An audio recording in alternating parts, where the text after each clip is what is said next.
আমি ride share করি, অ্যাপেও চালাই এবং কন্টাক্টেও চালাই। যখন অ্যাপে হয় না তখন কন্টাক্টে চালাই, কারণ চালাইতে তো হবে। আর অ্যাপে ইদানিং যে হারে গাড়ি বেড়েছে এর কারণে মনে করেন যে ওইভাবে অ্যাপে কল আসে না, আর এর কারণে তখন কন্টাক্টে মারতে হয়। যাত্রীদের মধ্যে ভালো মন্দ তো থাকবেই, কারণ আমরা সবাই মানুষ। এখন মন্দ বলতে আমি একটা যাত্রী পাইছিলাম, সেটা হলো আমাকে বলছিল যে অমুক জায়গায় যাব, এত ভাড়া। অনেক কষ্ট করে নিয়ে গেছিলাম, অনেক জ্যাম ট্যাম ঠেলে নিয়ে যাওয়ার পরে এখন সেই যাত্রী বলতেছে যে ভাই আপনি এখানে দাঁড়ান, আমি একটু টাকাটা নিয়ে আসি, আমার কাছে নেই। উনি চলে যাওয়ার পরে আর আসে নাই। আমি ওখানে 1-1.5 ঘন্টা ধরেন যে বসে আছি, সে তো টাকা আমাকে দিলই না, বরং আমি যে 1 ঘন্টা যাবত বসে আছি এটা আমার খাও গেল, আর এটাতে আমার লস, কারণ ওইদিকেও লস, এই যে বসেছিলাম এটাও লস, কারণ ভাড়া মারতে পারিনি 1-1.5 ঘন্টা যাবত। আর ভালো হচ্ছে ধরেন যে যাত্রী বললাম এত ভাড়া অমুক জায়গায় যাবে, যাওয়ার পরে সে খুশি মনে আরো কিছু টাকা ধরে দেয়, আছে এমনও আছে।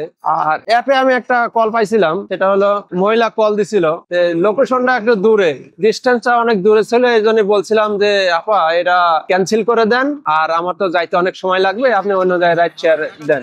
বলতেছে না আমি ক্যান্সেল করতে পারবো না, আপনি ক্যান্সেল করে দেন। আমি বললাম যে আমি ক্যান্সেল করে দিলে আমার রেটিং কমে যাবে বা আমি পরবর্তীতে ভাড়া একটু পাইতে টাফ হবে। বলছে না। আমি পরে বলছিলাম যে ঠিক আছে আপনি থাকেন, আমি আসতেছি। এখন তার বাসার কাছে যাওয়ার পরে সে আমার ক্যান্সেল করে দেয়। ক্যান্সেল করে দেওয়ার পরে তখন তো আমি আর সেই টিপটা আর পাবো না। পরে কন্টাক্টে ফোন দেওয়ার পরে তাকে বললাম যে আপা আমি তো আসছিলাম, আপনি ক্যান্সেল করে দিচ্ছেন, তাই কন্টাক্টে নাই চলেন। সে বলছে যে না আমি কন্টাক্টে কেন যাবো আপনার সঙ্গে। পরে একটা হয়রানি আর কি এমন হয়েছে, অনেক কলে ডাকার পরে অনেক ক্যান্সেল হয়ে গেছে। তারা একটু দেরি দেখে, কারণ রাস্তাঘাটের বিষয় তো জ্যামজট থাকতেই পারে, এত দেরি হয়েছে তারা ক্যান্সেল করে দিয়েছে। অনেকেই অ্যাপে চালায় না, কারণ হচ্ছে ধরেন যে 2 কিলো বা 1.5 কিলো দূর থেকে ফোন আসছে, তাকে আমি রিসিভ করতে গেলাম, 1.5 কিলো গেল, আবার আসার সময় 1.5 কিলো, তাহলে 3 কিলো আমার এদিকে ফাও গেল।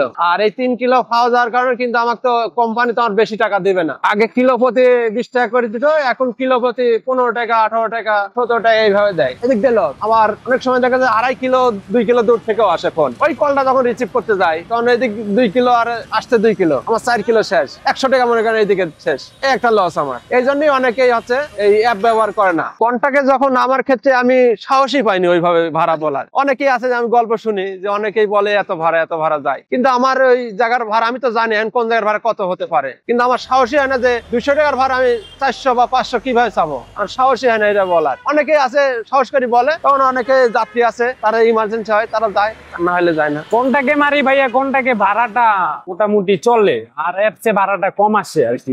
এরকম ভাইয়া আসলে অনেকে হয় কি দেখা গেছে রাইড কল দিছে ইউজারে, তো উনি আবার কোনটাকে রাইড পায় গেছে, যার কারণে অ্যাপস এটা ক্যান্সেল করে দেয়। না সমস্যা তো একটু আধটু হয় ভাইয়া, দেখা গেছে 500 মিটার বা 1 কিলোমিটার আমি গেছি, উনি নাই, উনি অন্য বাইকে চলে গেছে, তো ওই ক্ষেত্রে আমার কষ্ট হলেও ভাই কিছু বলার থাকে না, যাত্রী উনি, আমি তো কিছু বলতে পারবো না। হ্যাঁ এইসব কারণ আছে। তারপর ভাড়ার ব্যাপারটা, যে ভাড়া ধরলে ডিসকাউন্ট, তারপর আবার ভাড়ার মানে যে একটা মিনিমাম ভাড়া ওইটার থেকেও কম আছে।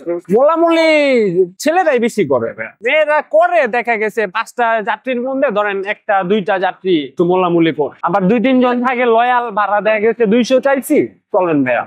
যাদের অভ্যাস আছে যাওয়ার, মানে রেগুলার রাইড নেয়, তারা জানে ভাড়াটা কেমন, তো তারা দেখা গেছে মোলামুলি করে না। মেয়েরা ভাইয়া এক একজন এক এক স্টাইলে বসে, যেমন আমি যেভাবে বসছি এরকম বসে। আবার অনেকে আছে যে যারা একটু ওয়েস্টার্ন আর কি, তারা দেখা গেছে 2 পাও 2 দিক দিয়ে বসে। হ্যাঁ ছেলে যাত্রী উঠলে দেখা গেছে টুকটাক গল্প করে। আর মেয়েদের ক্ষেত্রে মেয়েরা অতটা কথাবার্তা বলে না, পুরুষ যাত্রী একটু বলে, ডানে যান বামে যান, মেয়েরা বলে একটু কম বলে আর কি। এই মেয়েরা ওরা নিজেরাই চিনে না, ওরা আমাদের কি ডিরেকশন দিবে, বরং আমরা অন্যদেরকে যদি না চিনি আর কি জিজ্ঞেস করে তাকে ডেস্টিনেশনে পৌঁছায় দিই।